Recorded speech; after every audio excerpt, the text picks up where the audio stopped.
it's about that magic time. We'd like to welcome everyone to our Board of Commissioners June 18th, 2018 meeting. We started something last week and may as well continue it. We had some shout outs, and as a result of some shout outs, our shout out folks are here to be recognized this evening, and thanks for coming. Anyone else? Marshall, do you have anybody anything you'd like to say other than whatever? Just getting up. Oh, get it on. Jimmy, how about you? I'm just wearing Jack Brick colors tonight. All right, Jack Brick colors. Dr. Council. I'm fine. Okay. Oh, what up, man? What is this? I'm good. All Good. right. Thank Everybody else ready? Okay. At this time, would you please stand for the invocation by Dr. Jeanette Council, our Vice Chair, followed by the Pledge of Allegiance. Abby, move over to the microphone. Abby Bean is 9 years old. She is the daughter of Miss Kelly Bean, who is Deputy Clerk to the Board. She just finished 3rd grade at William H. Owen Elementary School. I met her first when I think she was two and a half, something like that. She wasn't quite 3. She's in the Spanish immersion program at the school. Made all A's this year. Love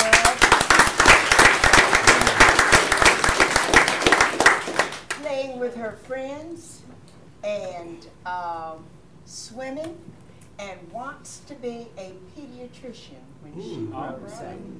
I think she'll make a great one.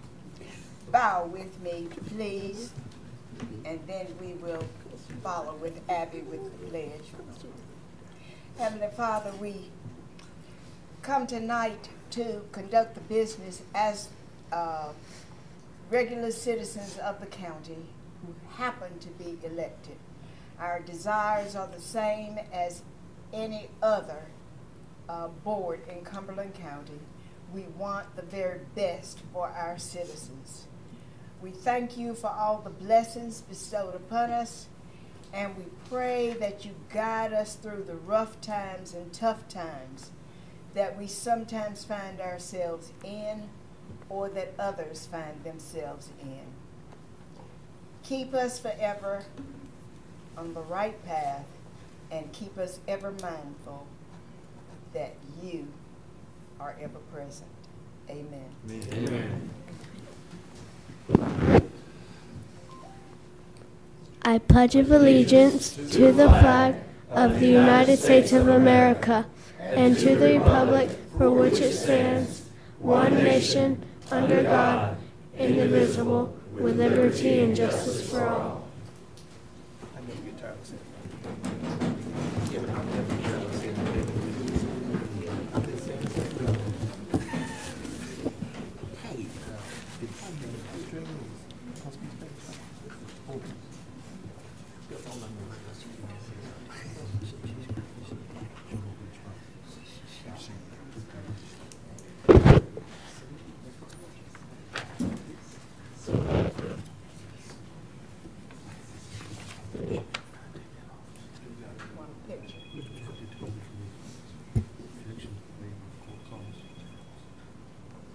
Abby, come forward, please.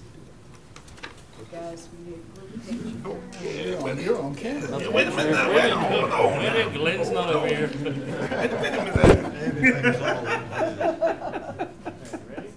Wait, you got you got everybody? How about Kelly? Yeah, come on, Kelly. Take one without. Oh, wait a minute. 1, 2, 3. Okay. Come on over here. And hold up, one with Kelly. Come on, Mama. Come on. Take Glenn's. This won't be the last time you embarrass your daughter. Yeah. This will be a long series. Yeah. Okay. Stand by. Okay. That's good. Thank Okay, we need one more without Kelly. One more without Kelly. Oh, I pushed him out of the picture. thank you. Thank you, Abby.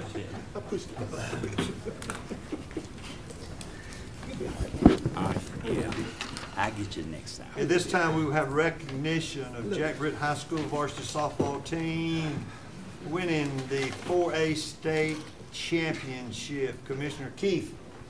On my way, Mr. Chairman. Like 2 pages and stuff. How's everybody tonight? Good. You're probably thinking to yourself why they chose me, because I'm obviously the best athlete of the commissioners. You know, sometimes being a commissioner is not all glamour and lights. There's some tough things to do, but there's also some fun things to do. This is really, really one of the fun things. Tonight gives me great pleasure to recognize our own Jack Britt High School for being the first Cumberland County high school to win a state championship in fast pitch softball. I think what's really amazing about this team is for the first time, well, not the first time, but in a lot of years, I think, they didn't make the playoffs last year. But they dug down deep, and they had a couple seniors come back, and I know they had a lot of freshmen come back, or join the team. And Coach brought them together, and through a lot of persistence and tenacity, they did pretty well. When you guys say you did all right? Yeah, I think you did all right. There are a couple people I'd like to point out. First of all, Mackenzie, are you here? Okay. Well, Mackenzie was the most valuable player for the tournament, the entire tournament in the state. That's pretty impressive. Freshman pitcher, Carly Myrtle. Hey, Carly. The relief on your dad's face, I understand you're going to Carolina already and you're a freshman, yeah? Yeah, there's a lot of relief on your dad's face with that. Congratulations to you. The smallest girl on the team was Abigail Johnson. Yeah, I figured that was you, Abigail. But really came through. Some big hits, right? Yep, you did well. And the team lost their starting shortstop, I understand, early on. And the coach had to make a lot of changes as they went through on this. And I think, Raven, you moved to first base. I know that there was somebody who moved to third base. And was it Savannah? Yep. Okay. But there is one person I really need to talk about, because I'm not going to let her get away with this, because what you don't know is I have a particular affiliation to this family. I remember when Ashton Fields used to come in to the sporting goods shop, and she was 6 years old. She'd be smelling baseball gloves and bats and everything else, so she had it in her blood with her granddad. So I want to say congratulations to all of you. What you did was phenomenal. You bring a lot of great credit to not only yourselves and your families, to your school, to Hope Mills community, to Cumberland County, and of course the state of North Carolina. So with that, congratulations to all of you. So come on up here, and I want you all to get some pictures and shake everybody's hand. And I need to bring the coach up too. Come on, coach. Because what's really important is, I think this was the first year of this coach. No. Our coach, Thank you. Coach Wilson, has been the only coach out of Jack Britt in softball, and she brought home a state championship, and we're really, really proud of each and every one of you. Coach, would you like to say some words? You sure? Okay. Assistant Coach Myrtle, would you like to say some words? Who's the team captain? Raven?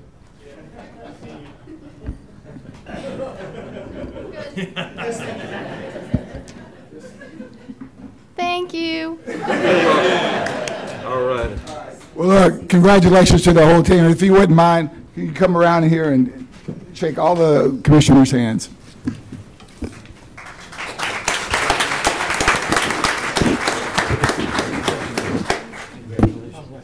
Great job.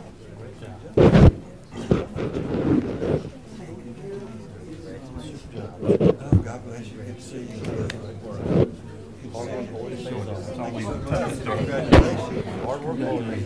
That's right. You're gonna make it. You lady of the words, are you? Great. Always a pleasure. God bless you. God bless you. Couldn't happen to us. you. Thank you so much. I'll leave you alone. Scoot him on as you go. The shortest person in the back. Hurry before Jimmy gets back. Hurry before Jimmy gets back. Come on.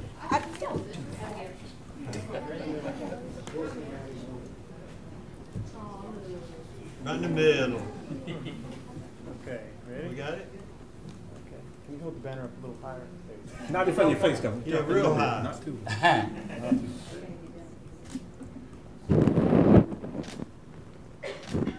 Up high. Hold on. All right, that's good, thank you. John, Nothing happened the last time.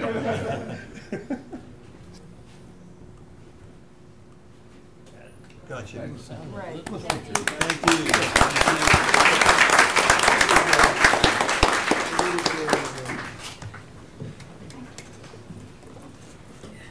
At this time, Commissioner Adams, recognition, New Life Christian Academy boys basketball team on winning the NCCA 2018 Division IV National Championships.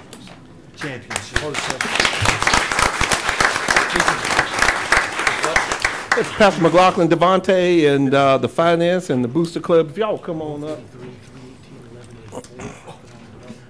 You know, tonight is about winning. You saw the Jack Britt softball team bring home to this community a state championship. Devontae, come on over this way. The rest of them, I'm gonna tell them where the rest of them are in a few minutes. He was the only one that was playing out on the court. They just kind of hanging out with me, so that's all right. But they went and won a national championship. The rest of the team is actually in a tournament this summer, getting ready, prepared for next year. But New Life Christian Academy and Prep School has been in existence for 21 years. They're out on Hope Loop Road.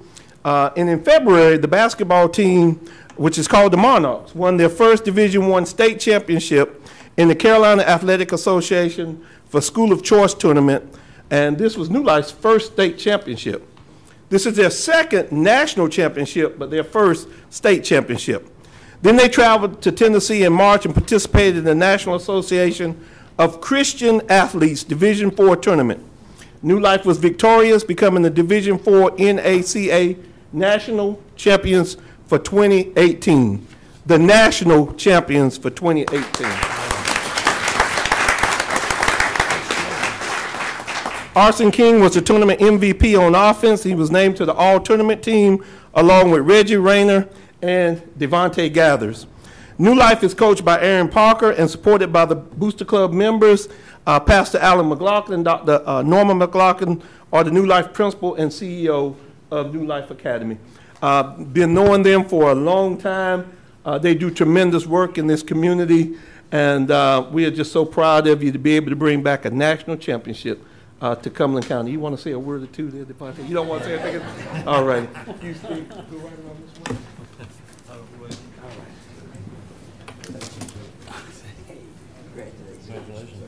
I guess your actions speak louder than your words.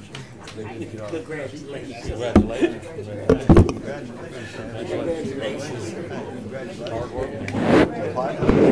Enjoy it. Congratulations. You don't have any reason not to put it in the paper. Stand up, man. This is it. Oh. I gave it to him. Don't put it in the paper. Put it in the paper. Put it in the newspaper, Mama. I want to see that in the paper. Oh, okay. Commissioner Adams did everything. I did. I played basketball in high school. Oh, wait a minute, we got a problem. The pastor's Back too up, tall. No, just back up a little bit. Move over to the left just a little bit. Good test. It's the test. Okay.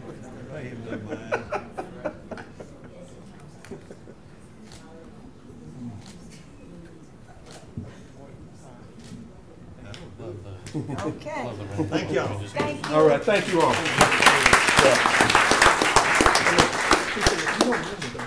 you again next year. She works for the Employment Security Commission. She wouldn't be taking out people to court. At this time, we'd like to have more recognition, and this time by Commissioner Evans. Recognition of outgoing board member Linda Amos Human Relations Commission. Commissioner Atkins. Sometimes when you get a little older, you get slower. So please forgive me. You know what? When Commissioner Adams was here making his presentation, he talked about tonight is about winning. And the person that's getting ready to be recognized was definitely, or is definitely, a winner for the Board of Commissioners when she was selected to serve on the Human Relations Board of Commissioners. And so I would like to ask Ms. Linda Amos if she would come present along with Director Sherry Cuffey and also Tony Morris, if you would come up as well. This young lady, she goes above and beyond the call of duty outside of her work as an appointed commission member. I will tell you this, that she's very concerned about everyone. And I hope she don't turn around and slap me, but this is the truth. She is really concerned about veterans here in Cumberland County and abroad. And she spent countless hours serving veterans and also serving the citizens of Cumberland County. Ms. Amos, will you join me?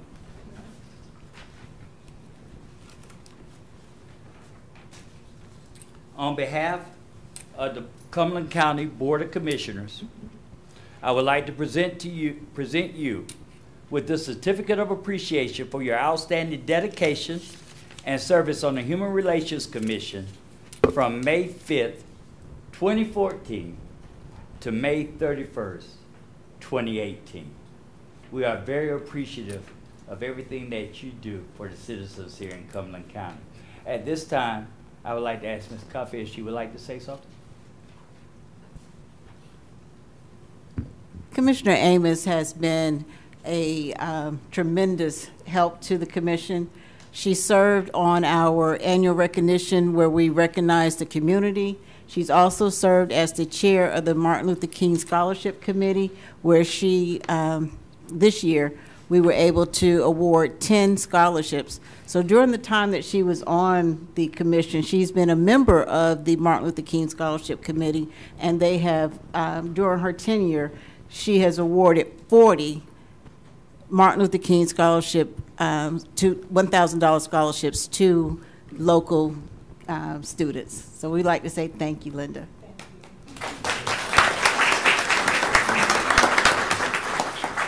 Once again, on behalf of the Board of Commissioners, I would like to present you with this certificate of appreciation for a job well done.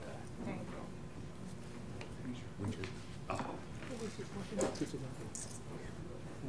is Glenn anywhere around? I'm right back here behind you. Roll on over this way. Would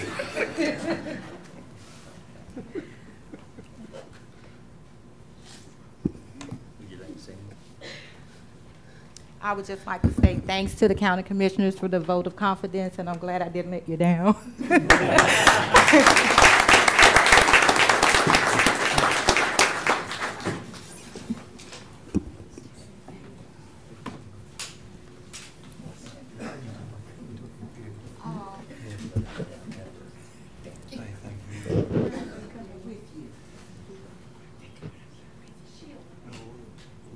Excuse me, would you all care to join?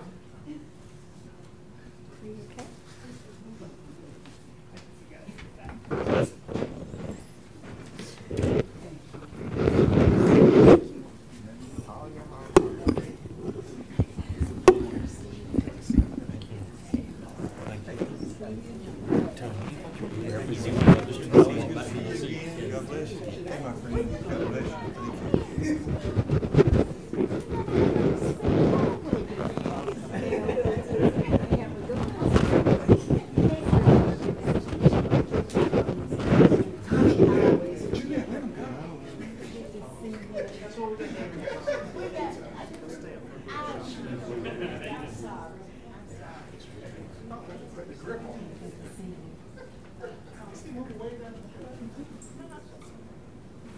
Here we go.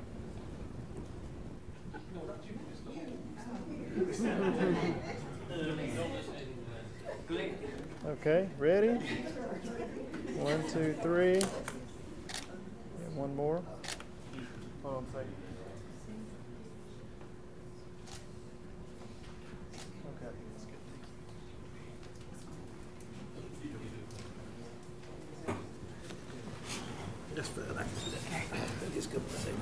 Mr. Adams?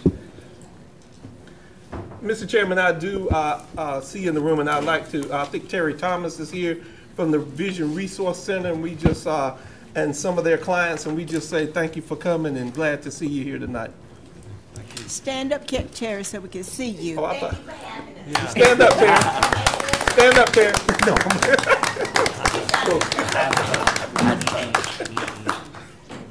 Thank you. County Manager, we are at the public comment period. Would you read our public comment policy, please? Yes, sir. Thank you, Mr. Chairman. The public forum is set up so that the Board of Commissioners may hear comments from our citizens. The public comment period shall last no longer than 15 minutes. Each speaker will have a maximum of 3 minutes to make remarks. Those who wish to make comments will please sign up in advance. Each speaker will address the board from the lectern and begin their remarks by stating their name and address. Thank you, Mr. Chairman. Madam Clerk, do we have any speakers? We have 5 speakers this evening. Our first speaker is Quince Lanford. Okay.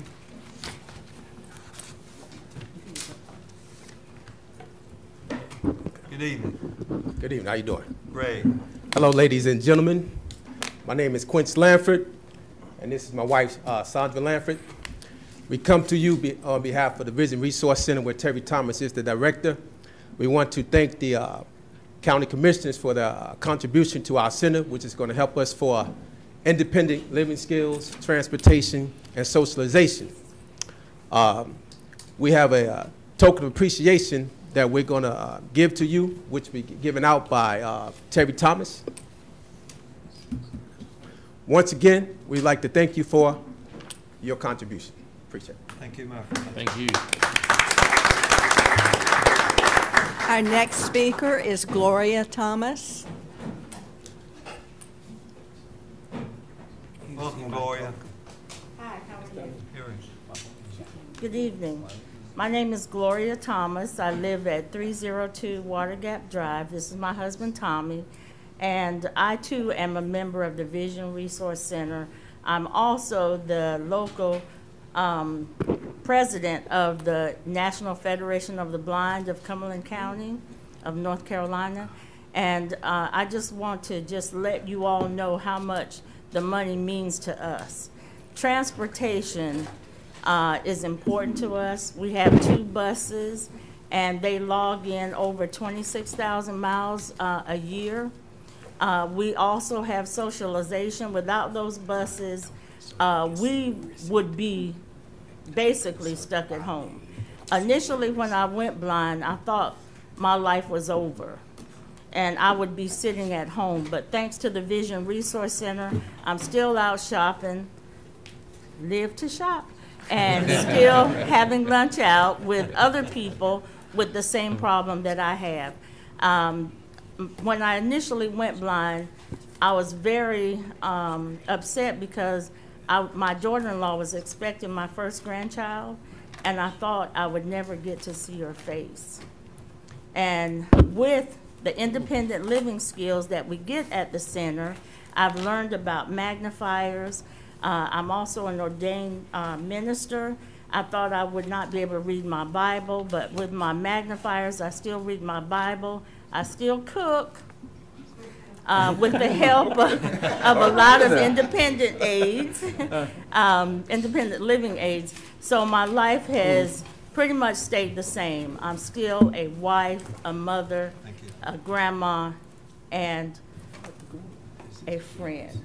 Thank you. Thank you, Thank Gloria. you. Thank you. Our third speaker is Ms. Sharon Bennett.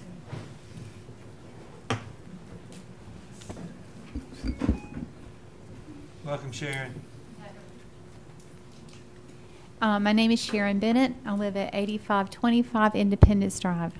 And today I've come to speak to you on behalf of the Mount Vernon residents. In October of 2016, Hurricane Matthew robbed the residents of Mount Vernon Estates of our lake. Since that day, we have spent endless hours trying to find a way to restore our dam.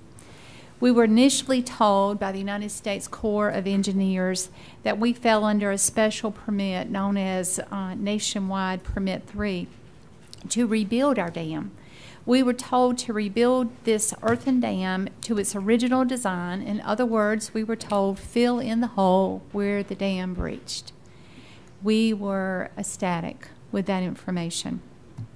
Our high hopes were quickly diminished, though, once the engineers came on site, started giving estimates, and talking about all the regulations that we would have to meet with dam safety. We were given estimates that far exceeded our means. After exhausting every avenue possible, we met with 3 very generous county officials right here in this courthouse to discuss a special tax assessment. We were asking for this assessment to fund the repairs of our dam. And again, we were given much hope. After that meeting, we followed every step that we were instructed to do. That was in December, and today we are still asking for this assessment. Our community is not asking the county to pay for this project, nor have we attempted to pursue any lawsuits. Although we were highly encouraged to do that because several weeks prior to the storm, the culvert that runs under Fire Department Road, which is adjacent to our dam, was rebuilt, and the water was redirected. And when the water rose, the road washed where those very same repairs had been done. It ended up being a question of what came first, the chicken or the egg. Was it caused because the water rising? Was it caused because of the road? But the water and the road washing, the road deteriorating is what caused our dam. Our dam that had been faithful for us for 30 years breached at that moment. But we did not seek legal counsel to sue. No, we started what we are still doing today. We reached out to our community in hopes of getting help. We, the residents of Mount Vernon, need your help. Our community has suffered, and it continues to suffer. And we're asking you, please consider offering us a special assessment so that we can rebuild our dam and our lives. Thank you. Thank you, Sharon. Our 4th speaker is Ron Elrod.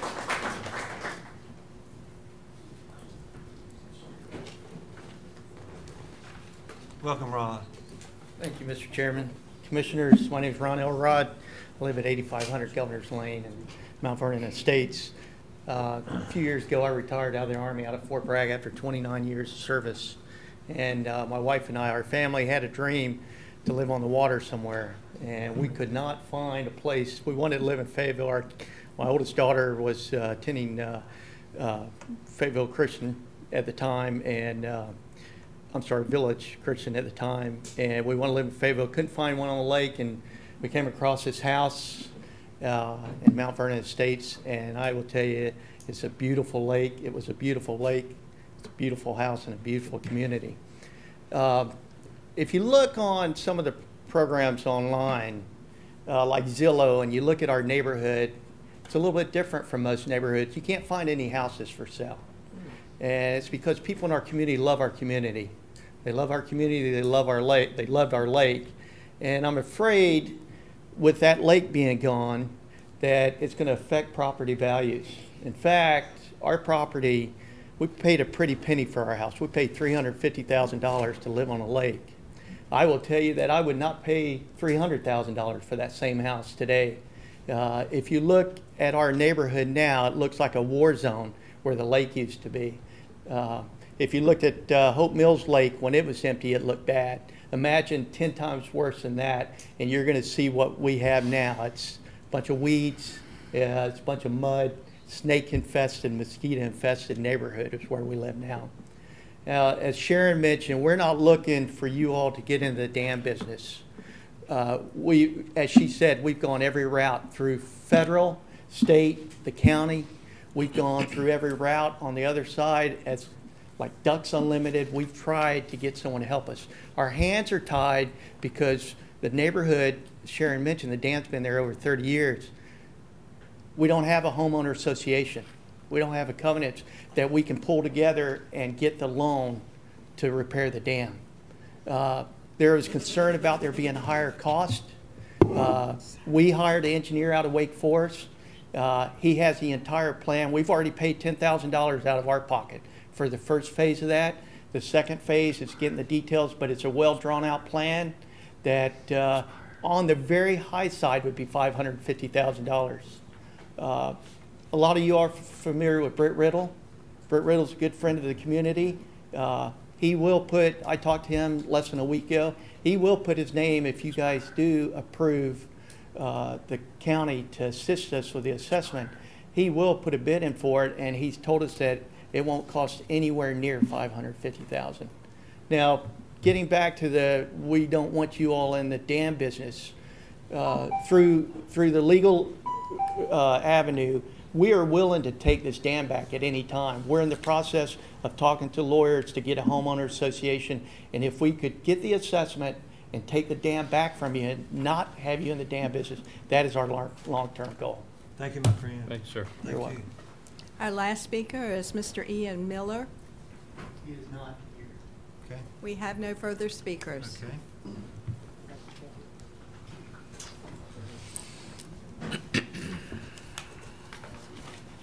Madam County Manager, any changes to the agenda? Yes, sir. The first item is a public hearing. It's actually case P 18-19. It's listed as item 3B as a contested rezoning case. Mr. Chairman, there's no opposition this evening or speakers, so we can move that to an uncontested rezoning case. Okay. Any other changes? Yes, sir, Mr. Chairman. I would also respectfully ask the board if we could add 2 additional closed session items, one for economic development under 143-318-11A4, and also a closed session for personnel under 143-318-11A6. Thank you. Okay. Approval of agenda. Make motion to approve. Second. Second. Okay, we have a motion and a second. All those in favor? Unanimous. Okay. Okay. Excuse me.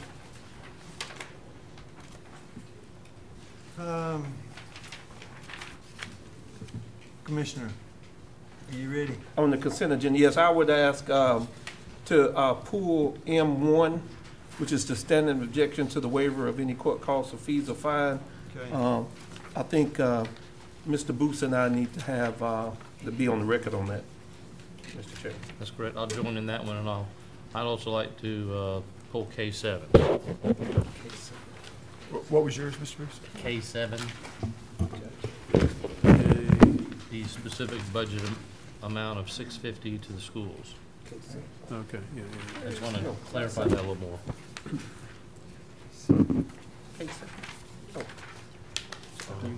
Yeah. No, I'm doing G and H. Okay. Commissioner Keith? Yes, sir. I'd like to pull items number 2, G and H. And if it's okay with Mr. Booth, can we talk about 6 and 7 together on 2K? Go ahead. It's the same topic, but it's Sure. sort of, Love to. okay. 6 and 7. 2K, 6 and 7. It's a budget ordinance. Yours is the 89.5? Okay. Yeah, I have none. Okay. Anything else? We're good? Yeah, All right. Mr. Evans. Okay. My light's not working. Okay, I'm sorry. Commissioner Evans? Yes, I'd like to pull item in 4.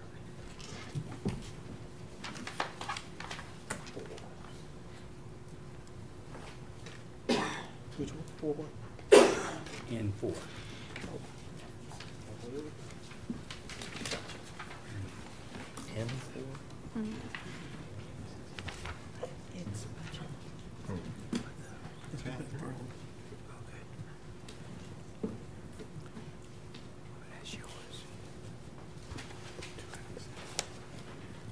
Everybody know where we are? Yes, with that, I would move to Okay. approve the consent agenda. Second. Okay. We have a motion, and we have a second. All those in favor? Unanimous. Okay. Mr. Chairman, on M1, we don't have any, I think Mr. Booth and I needed to recuse ourselves as we are attorneys, and I think that comes before us, so we just wanted to make sure it wasn't on the consent agenda and it was in the minutes that we would recuse ourselves from M1, and then the body can vote on that. Okay. Yeah, the reason for the recusal is it puts us in a conflict between client's interest and county's interest. Mr. Chair, Yes. do you want to take these individually to approve them? However you want. Okay, well, as the chairman of the Finance Committee, I make a motion that we approve the standing objection to the waiver of any court costs or fine in response to Session Law 2017-57, Sections 18B, 6A, and B. Okay, we have a motion. Second. A motion is second. All those in favor? Unanimous with the exception of those who have been Mr. recused. Keith? Okay, next item up, I pulled the transportation services contract amendments, and I was wondering if there's anybody that can speak to those? Okay, these are transportation, we don't have the actual numbers, but these look like extensions to existing contracts that have been around for some time. And can you tell me the purpose of this, the response to this, and what the overall cost of this is?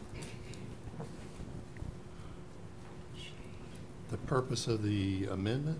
No, the purpose of the service. Oh, the service. It's to provide transportation for medical work and just general transportation for folks that qualify for the low-income and elderly programs for transportation. And we're asking for extensions to contracts that have been around for some time. What was the reason behind the extensions?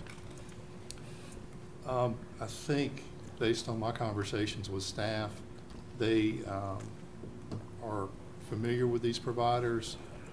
They had to be monitored. There's a stringent process they go through on a regular basis with safety, meeting other federal and state guidelines for transportation services.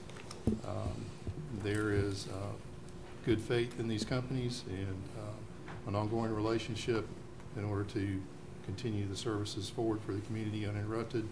It was felt like that's the best way to proceed with this. And Mr. Keefe, Commissioner Keefe, there was actually a formal bid process this time last year. And so this year, there is a contract extension. The Community Transportation Department is working with the state on a revised bid process that will be issued in fiscal year 19. So we're exercising the option this year to extend the current contracts. Do you know if the new contracts will also incorporate things like ride sharing and that sort of thing? Or is it going to be strictly be, are these taxi services? Are they, No, sir, they're van and wheelchair accessible type services.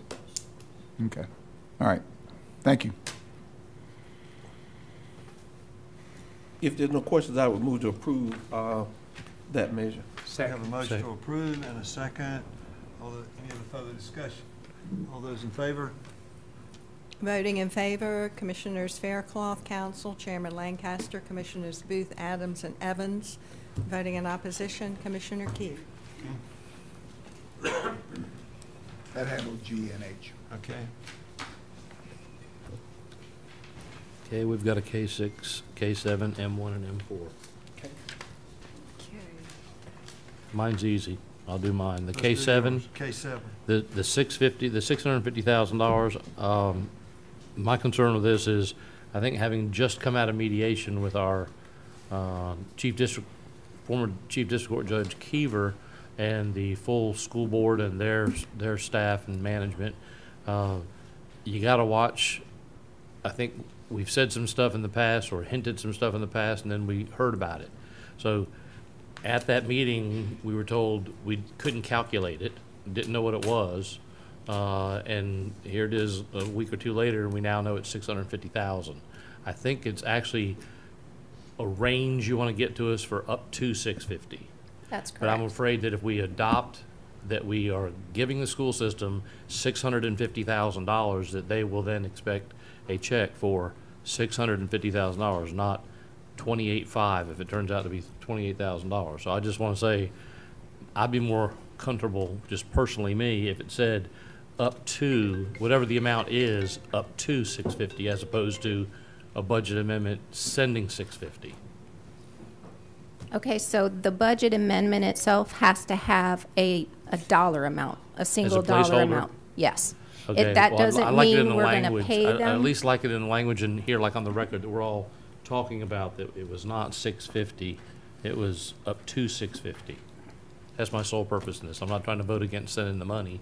I just, we had some things where we spoke about some money with them in the past, and they said, well, that's what they said you were going to do, and, you know, so I'm done. Well, if I can follow up on that, the reason I asked for item 6 on that was because it looks like that is for this current year, right? That is true.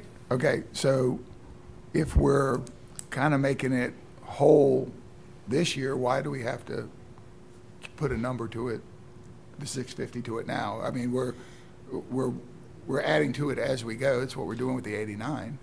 So. Okay, so both of these cases apply to funds for this current fiscal year 18.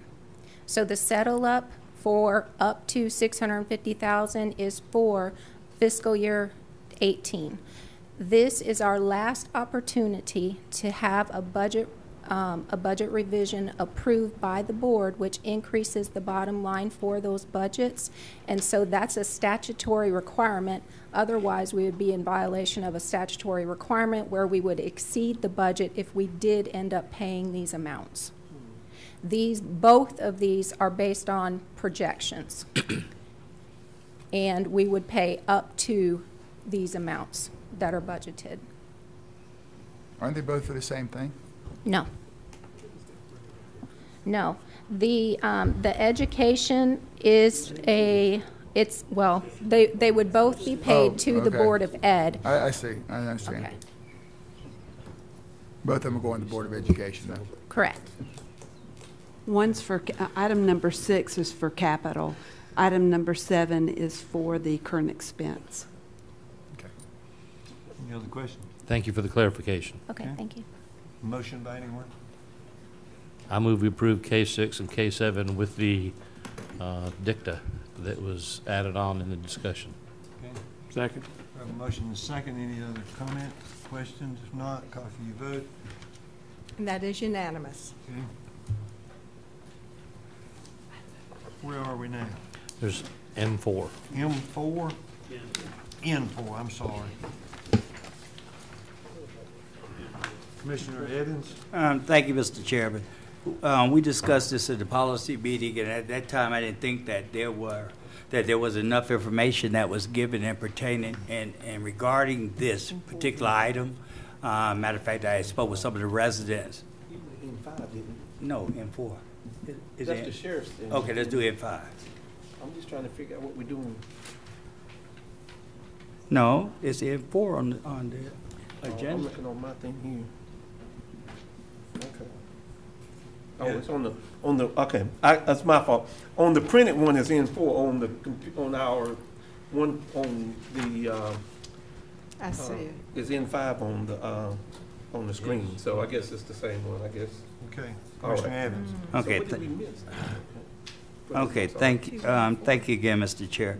As I was saying, we this is something that came before the policy committee meeting, and it was some talk about it, and meeting with the residents outside afterwards. I don't think there was a clear understanding as to what was going on or what needed to be done in regards to this particular issue, and so. Ms. Cannon. I'm sorry. I tried to wait. With this particular item, is this something that we as a Board of Commissioners have done in the past? I know we. I don't think I heard the dollar amount that it would take, and also, where will we get the monies from to do this? Yes, sir. Yes, sir, Mr. Chair, Mr. Commissioner. We have done other assessment projects for dam repair. We did one about 10 years ago for Lake Up Church, and we also did the McFadden Lake Dam in the 90s as an assessment project. Those monies for those dams, for that construction and repair, came from the general fund. If we were to do another project, those funds would have to come from the general fund. Okay, with that information that you have there, could you tell us, what would you advise on this? And I hate to put you on the spotlight, but as manager, what would you advise? As far as finances are concerned, are we able to do this?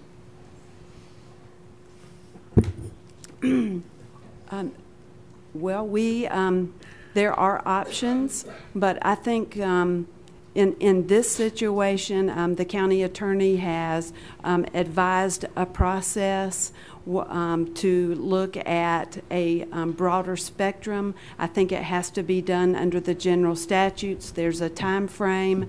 I think it's up to the board. If the board wants to do a project like this, I think some of the concern is a precedent that it will set, that there are other dams that have been breached, and that's why we sent this originally to the policy committee. Commissioner Council. I too had concerns about N4 because I wondered how much money, and I heard tonight that it might not cost $558,630 dollars. My concern is that amount of money coming out of the general fund, and what kind of precedent it starts now. We had some problems with the one that was in 90. We had some problems with the program that was in the 2010, about 10 years ago. It's been since I've been on this board. And therefore, I have concerns about the county serving as a bank,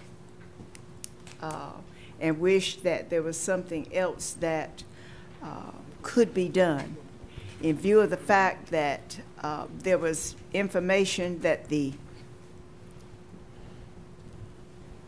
this estimate of $558,000 was too high, and that this will pass on to the county, and it will set a precedent for the other lakes that have been breached, the dams have been breached. I feel the pain of citizens, but I also know that the dam in my own neighborhood has been breached. And I'm worried about setting another kind of precedent. Madam Manager, do we have $558,630 to take out the general fund? We would either have to raise revenue or cut expenses or take it from our savings account. All right, I see I have stirred the bear. Am I the bear? Yeah, he's the bear. Commissioner Keith. To this, I think it's important that we all understand that this is an interest. It's a loan. It's an investment. It's not only an so when we're giving the money, historically it's been at 6%. That would be normal. So we're not just granting the money, hoping on a payback at 0 interest. So it is an investment in the community, but we also have to understand that these houses and these residents on this lake are losing value. By losing value, loses tax value. And that is how money comes to us as a community, as a county, to be able to spend for services. The lower the tax value, the less tax revenue we get. These houses are losing value.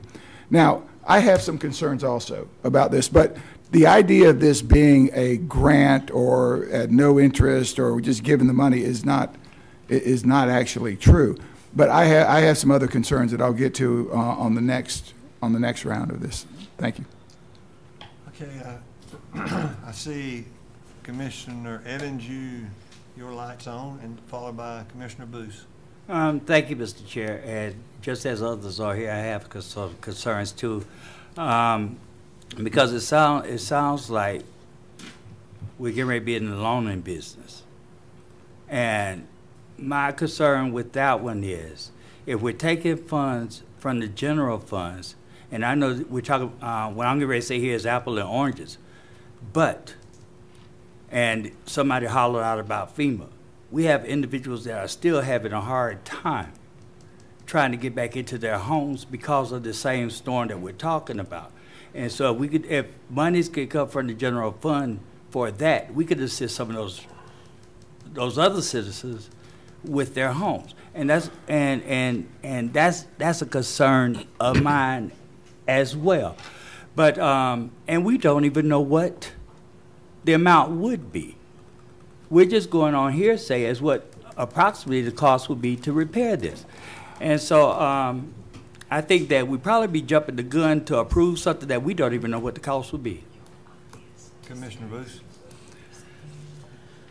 Well, likewise, I'm concerned with both pockets of folks.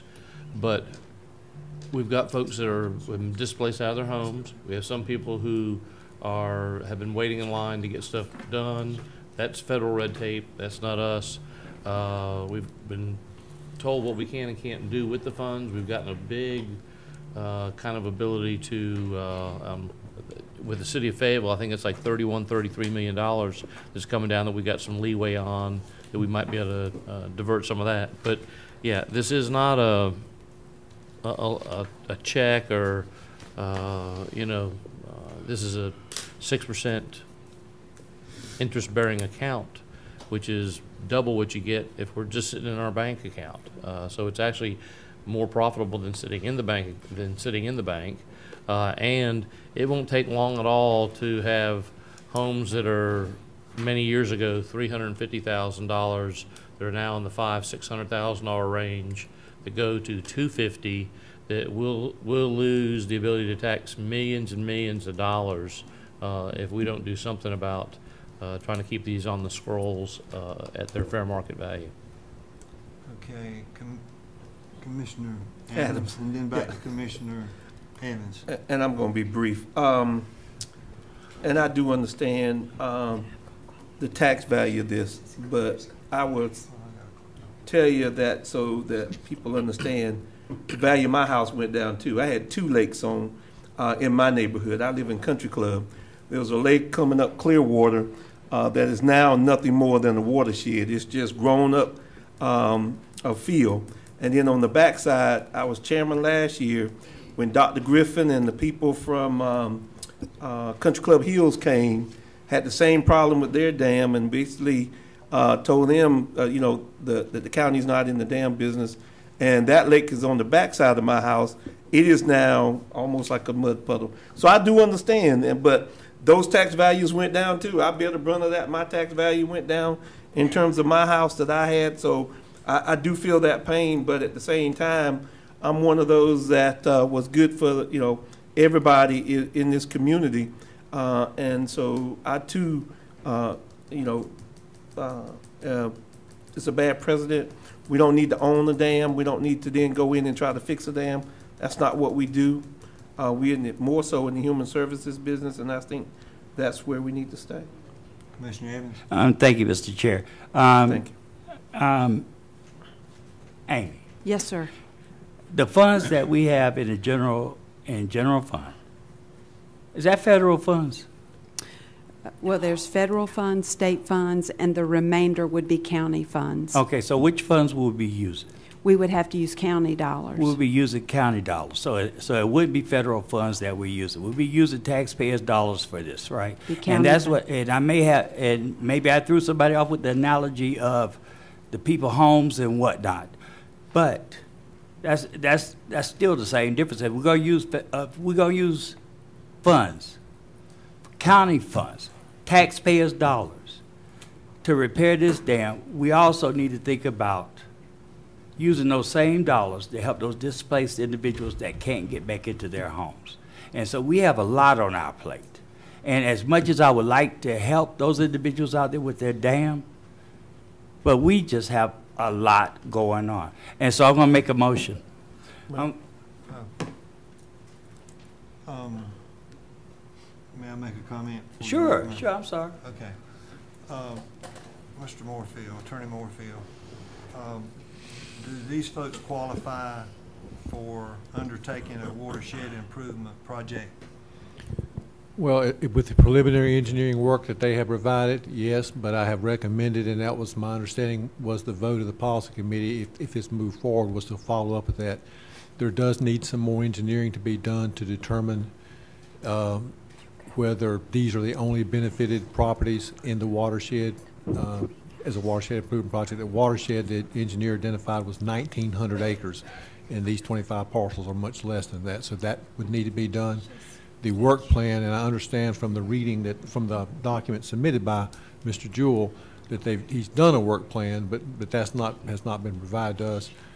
That would need to be sent to once we get past the hurdle of all the benefited properties, then that work plan would have to be submitted to the Soil and Water Conservation Service, and that would be the next step as far as proceeding.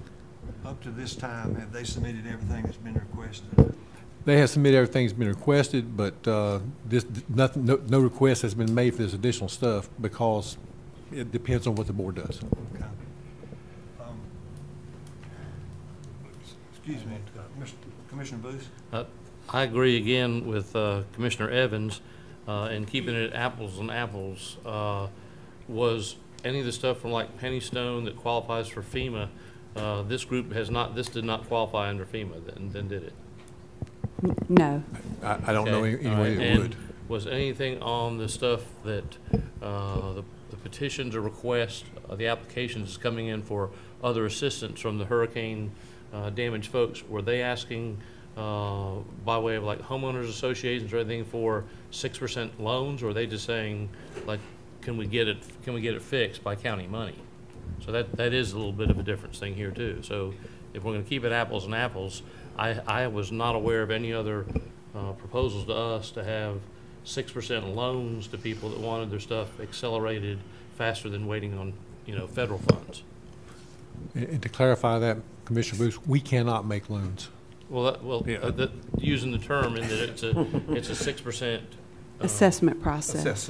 Assessment process. Yeah, I didn't hear anything in. I mean, I went to several areas in town. Primarily the ones that still had months later couches still in the trees and stuff down at Pennystone and everything, and I didn't. Some of those were not a majority, but a portion of them were out of county, out of state owners. They're rental properties. Some of them were inhabited by the owners, but and all the documents came across my desk. I never saw anything that asked for an assessment agreement with the county. Okay. Back to you, Commissioner. Thank you, Mr. Chair. And from what I understand, the individuals didn't qualify for FEMA as far as having the dam repaired. That's correct. And we're talking about using county funds to repair the dam. Now, those individuals that have, and I know one in particular, that had their homes damaged, they weren't qualified for FEMA either.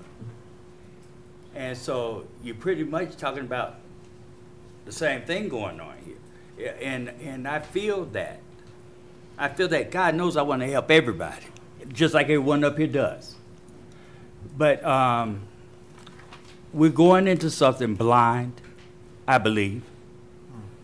We don't know the dollar amount of what it's going to take. And quite frankly, I would like to know that before we decide to agree to repair the dam, if that's the way we're going. I feel like it's something that's not being thought out here. It's something that's not being thought out here. And I really am objecting to using county funds to repair the dam. That's just me. And so I'm going to make a motion that, if you don't mind, if you're ready, I'm going to make a motion that item N4, request from residents of Mount Vernon Estates for county and to undertake a watershed improvement project by special assessment. I make the motion that we deny. We have a motion. Second. We have a motion and a second. Any other discussion? All those in favor of the motion signify by raising your hand.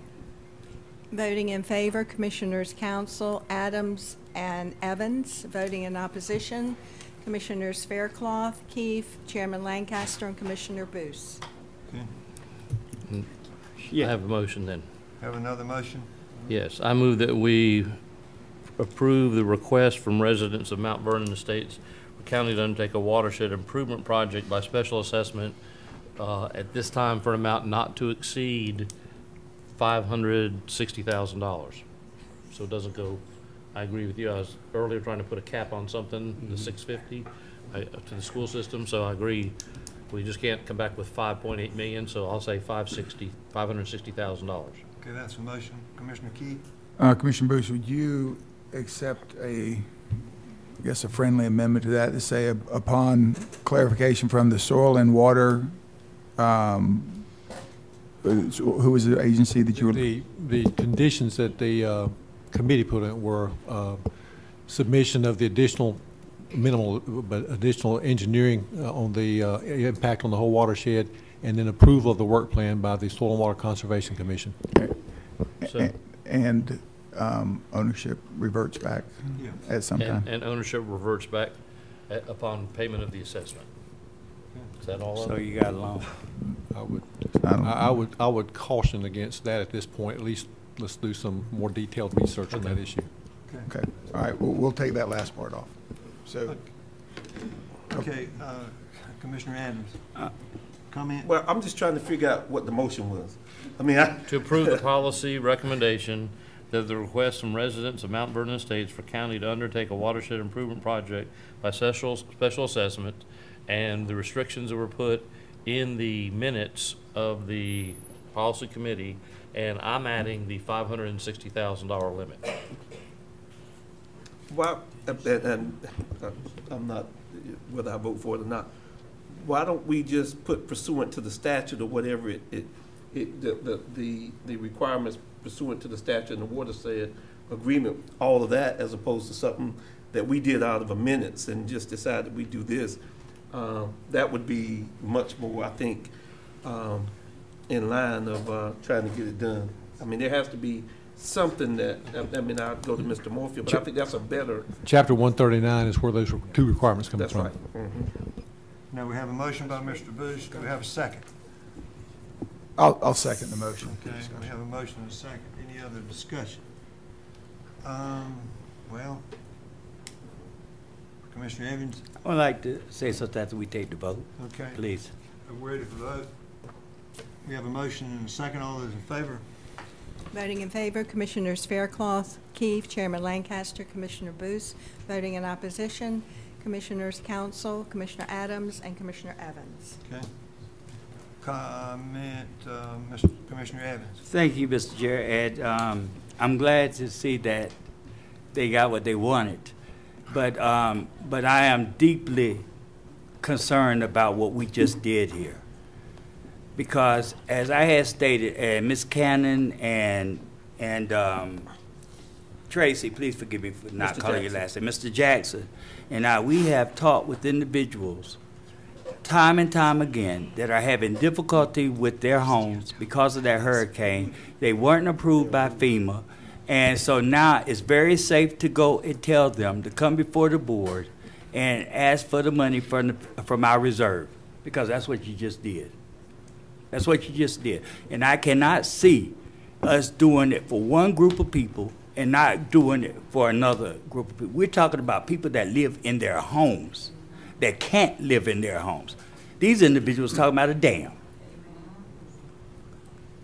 And so I have a problem with that. So what you did was just open a box, whether you go with it or not. But yes, I'm for one will be telling them to come back to the board, because we got money in the general fund. We lend it out. Thank you. Glenn, you still? I'm on something else, Mr. Chairman. I'm on the issue that I'm just trying to figure out, so we make sure that we're all on one occasion on this agenda, because I don't know what we approved, because if you look at the consent agenda that's on the iPad, it has the one that deals with the workforce development. The one that's printed out for us today does not have that as in one. So just so that our records are straight as to what we did, I think we need to go back and clear that up. I don't know what that means. Which one are we using? For this evening, Mr. Chairman, could we use the printed agenda, which is N4, request from residents of Mount Vernon Estates for the county to undertake a watershed improvement project by special assessment? I apologize, that's why. I understand that part, and I don't have any problem with that. But the N1 is not in that consent agenda. So were you trying to approve that too, which is the workforce development? That's in our... And it should have been under M2. It was actually, the workforce development item was actually a finance committee item and not a policy committee item. On the side on your iPad and our computers in the tracking system, M2 on your paper agenda was actually moved to N. And when Commissioner Evans was looking to me to ask me a question, that's what I was trying to figure out. So I apologize, Commissioner Evans. Oh, that's okay. But item M2 should have been the workforce development item. It should not have moved to the policy committee. Okay, so I got you. I think I got you. So it's on M2. So it's all in there. So it was on the consent agenda. Yes, I just sir. wanted to make sure it got approved. Yes, sir. I got you. I'm good, Mr. Chairman. Okay, now we're into public hearings. Yes, sir. Item number 3 are our public hearings. We have 2 uncontested rezoning cases. Our first one is case P18-17. Mr. Lloyd. Yes, ma'am. The first case, there was no opposition to rezoning request from A1 and R10 to CP. Planning Board recommended unanimous. It did go, part of this parcel was within the town of Stedman. They approved their part on June 7th. So we're in front of you tonight, and there was no opposition at the Planning Board. Okay. Let's take a brief pause here and let our guests leave.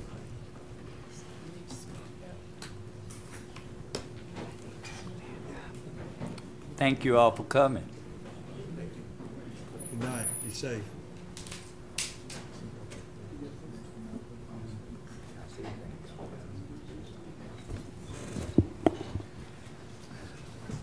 Thank you, Mr. Lord. We will open the public hearing. Madam Clerk, do we have any speakers? There are no speakers. We will close the public hearing. Any questions or discussions? Anybody got that pulled up?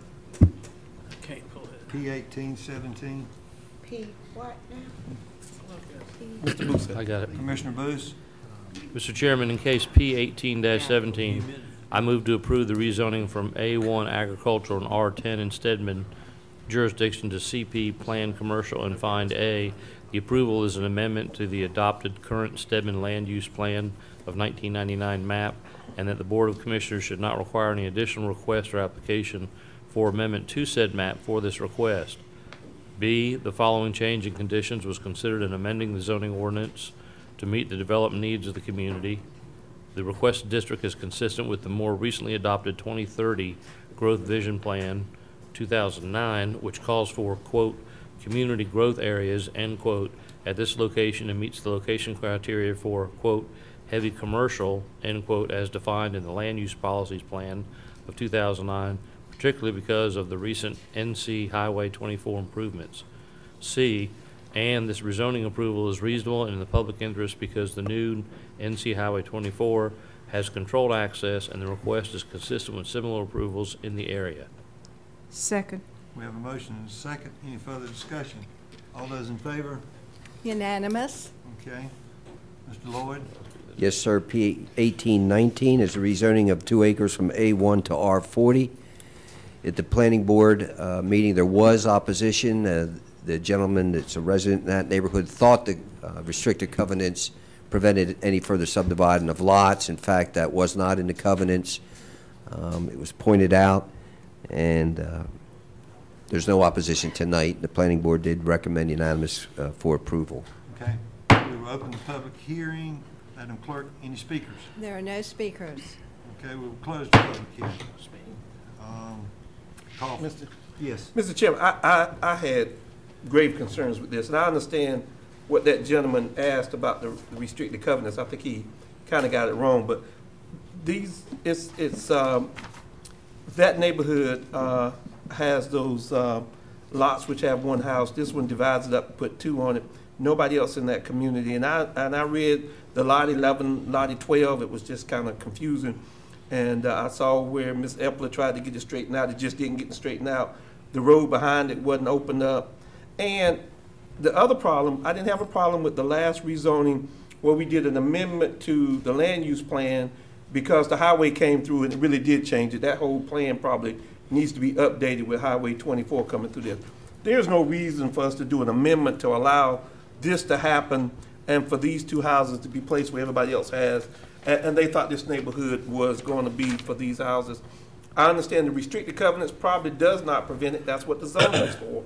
And I think that's why he was there in opposition to it. Some members of the planning board were in opposition. I would be in opposition to it. I just don't think that we should have those other neighbors bear the brunt of this just because one person wants to divide and put 2 on in that neighborhood. I just think that's wrong. Commissioner Adams, I would like to point out there had been a subdivision of a lot already 1 year after the covenants were recorded.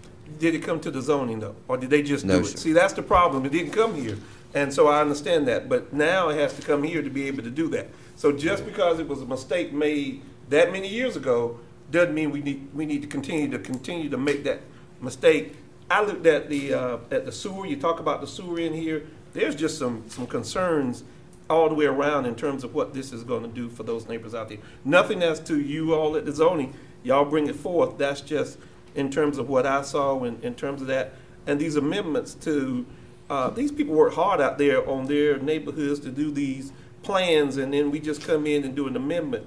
I think that also is concerned. Like I said, Highway 24 made sense to me. It came through, it just changed that whole, if you're going down there, you might get lost trying to get to Stedman. It's going back off the road over there, but this one doesn't. So I would not be in favor of this. I have similar concerns as Commissioner Adams. Was the person that was originally, this was a contested zoning case,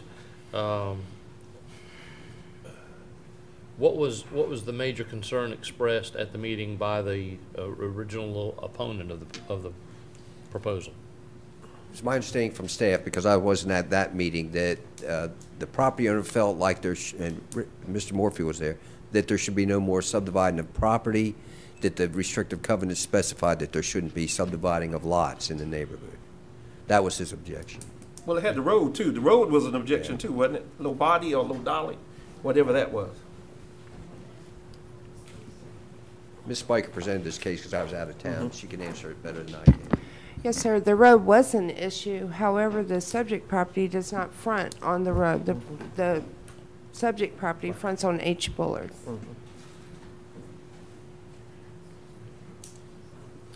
Okay, and is there a reason that the opponent is not here? I mean, they know about it, right? Did Yes, they sir. contact you and just say, I've changed my mind? No, sir. And as soon as the planning board meeting was over, I gave him my card, asked him to call me.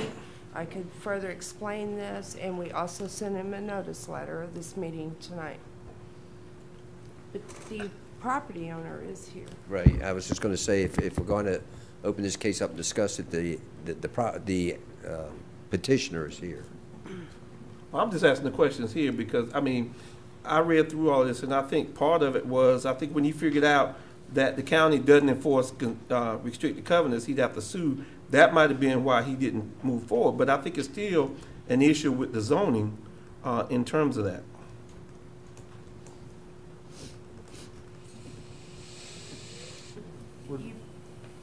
You do understand the current land use plan allows for 7,500 square foot lots if we follow the land use plan with no public sewer in that area yet. I do understand that.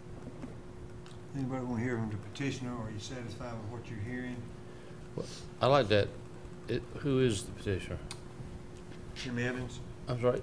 Did you have any conversation with the opponent of your plan? Sure. I'd love to just hear how it started off as, I don't like this, to I'm not here. Okay. That's my concern. Okay. Tim Evans, Longleaf Properties. First and foremost, most of the folks that live on Loblolly Drive are personal friends of mine. Their concern was, this is a Class C road. It is dirt. It's pretty bad. Yeah. Okay. Their concern is, if that happens out on H. Bullard, could it happen on Loblolly?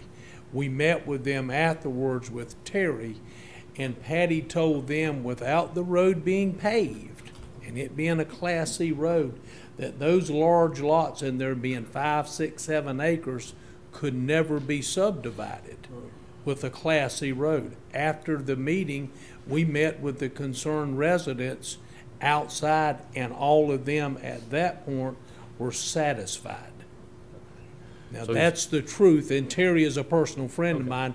Mitch Huggins, who Mr. Lancaster coached at Massa Hill, he lives on that road. He was in the meeting. Okay, but I mean, it is a Class C road, and that fronting H. Bullard, and then the piece being subdivided behind it, which I think Mr. Adams alluded to, you know, that happened immediately afterwards, but their concern was, can someone come on Loblolly and subdivide their lot? And Patty said no, because you've met the 7-house requirement on Loblolly. And to be honest with you, when it was developed, that's why the lots were so big, because they could only put 7 lots on that road. Okay. Thank you. Thank you. I didn't know that's what if there had been any conversation or if he was just in the trunk of your car. So No, you know. Patty invited Okay. them to come down to her office, and no one showed. Okay. Thank you. Thank you. Any further discussion? Okay, we need some action. It was uncontested. P 18-19. I don't have it.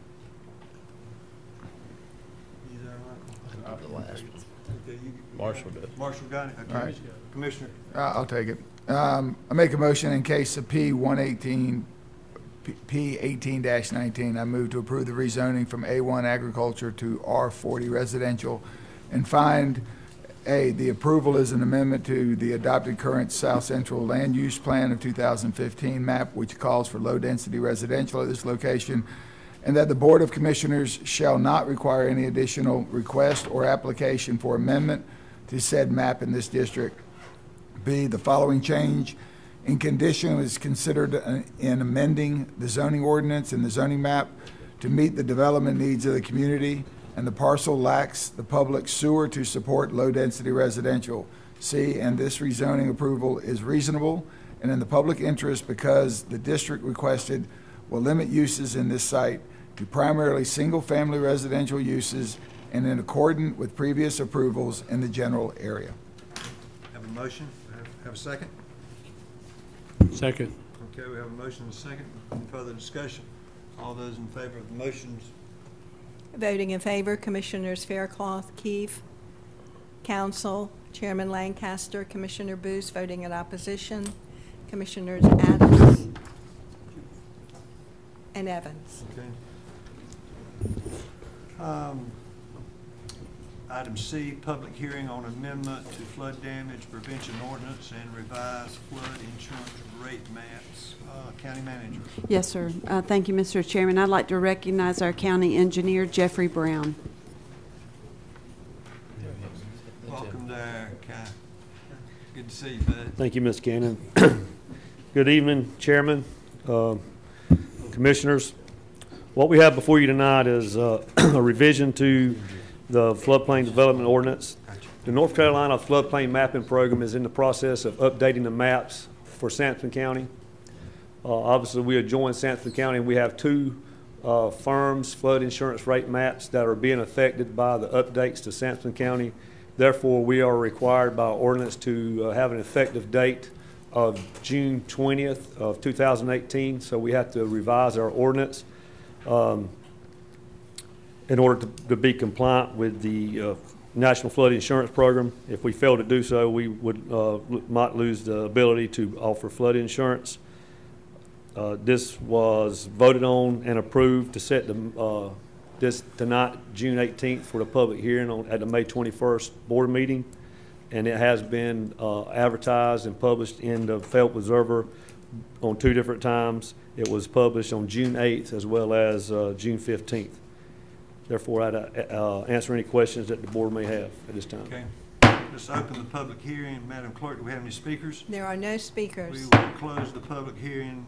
Any questions or discussion from Jeffrey? Mr. Keith. Hey, real quick. Mr. Brown, are there any changes? We've had a lot of floods lately, and some of these things are over 30 years old that we're reapproving. Are there any changes to what is considered the flood area or anything like that? These are all just continuations on, right? There is a change on the ones that we're adopting tonight, the 2 firm changes, and that is the flood elevation went down in that area.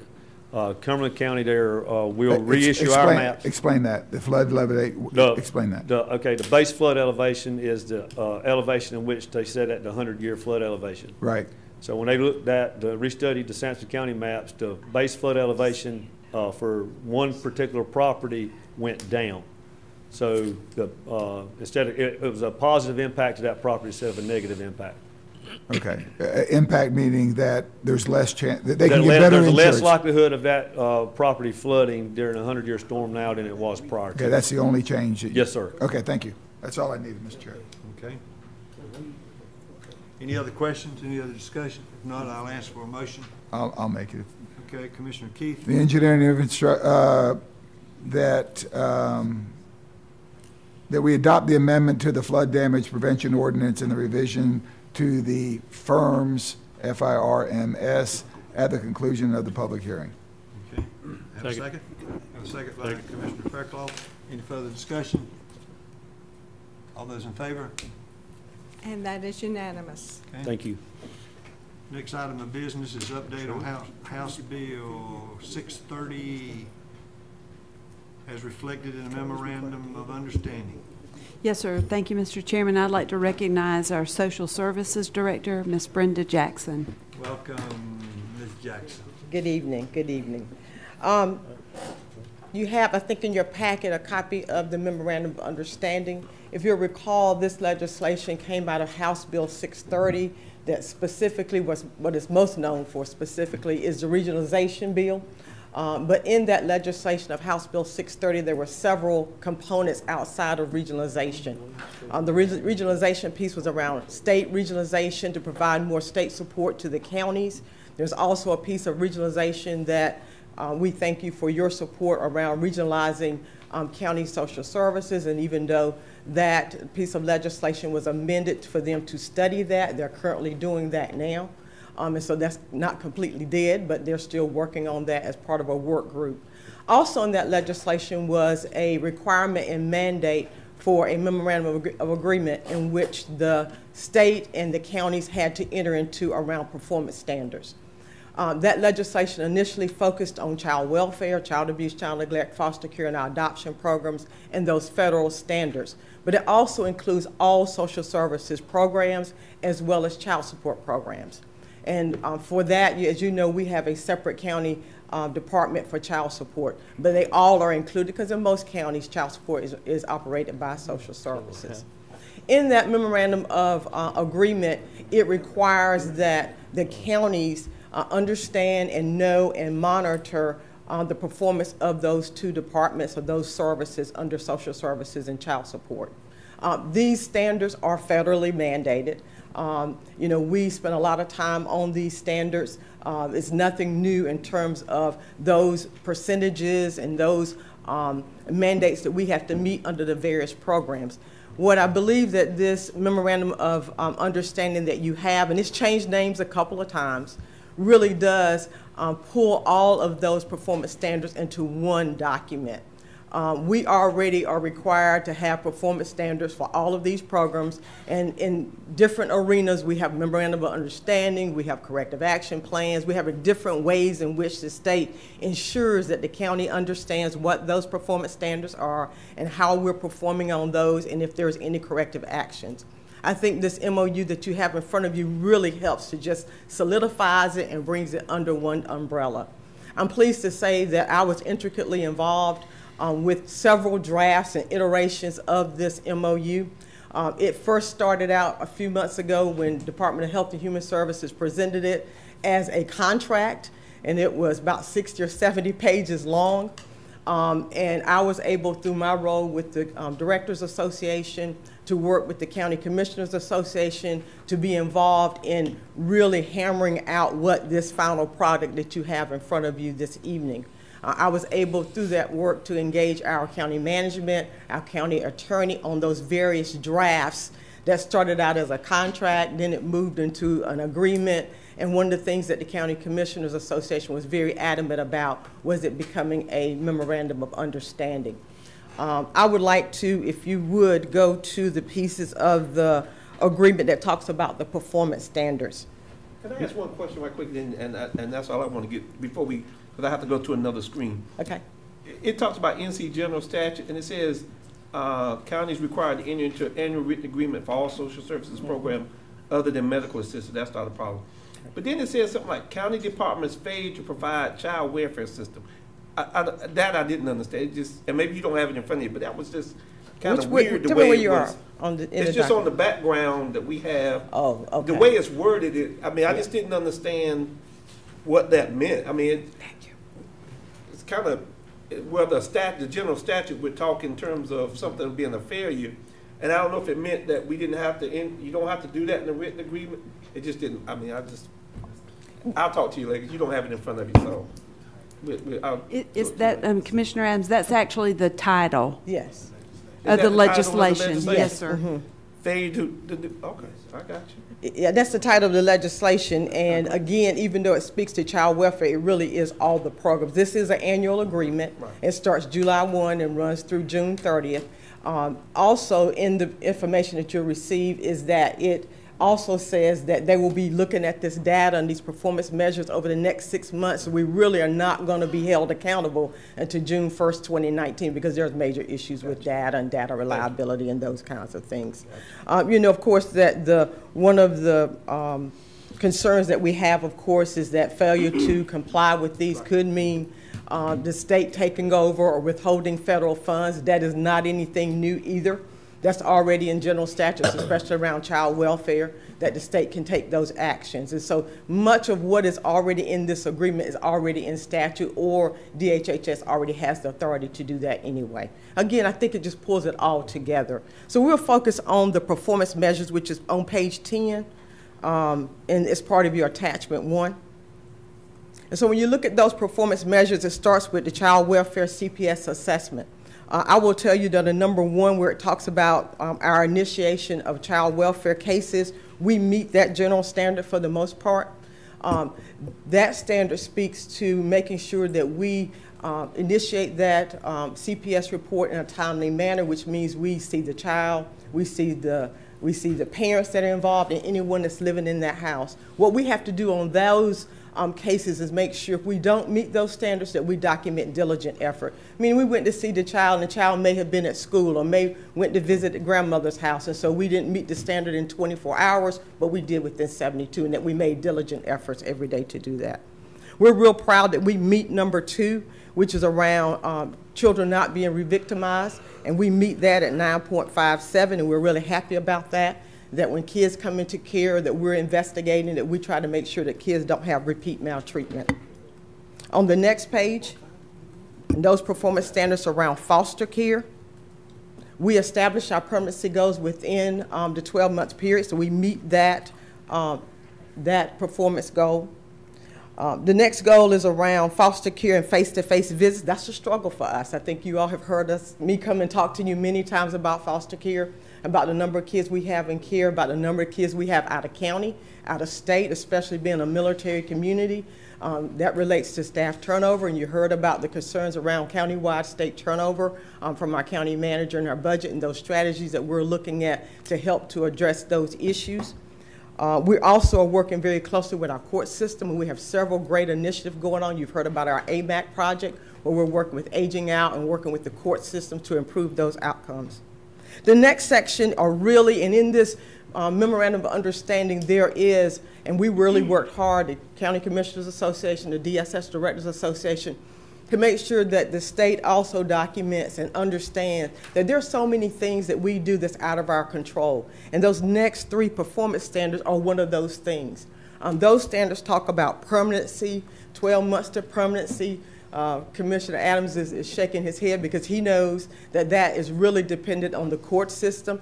Not that the court system fails in that, it's the sense that sometimes it's just a matter of a case getting continued, maybe because a parent can't get to court, or they may be out of state. It could be a number of reasons why the court has to continue a case, and then that case will then be out of compliance. Those things are out of our control.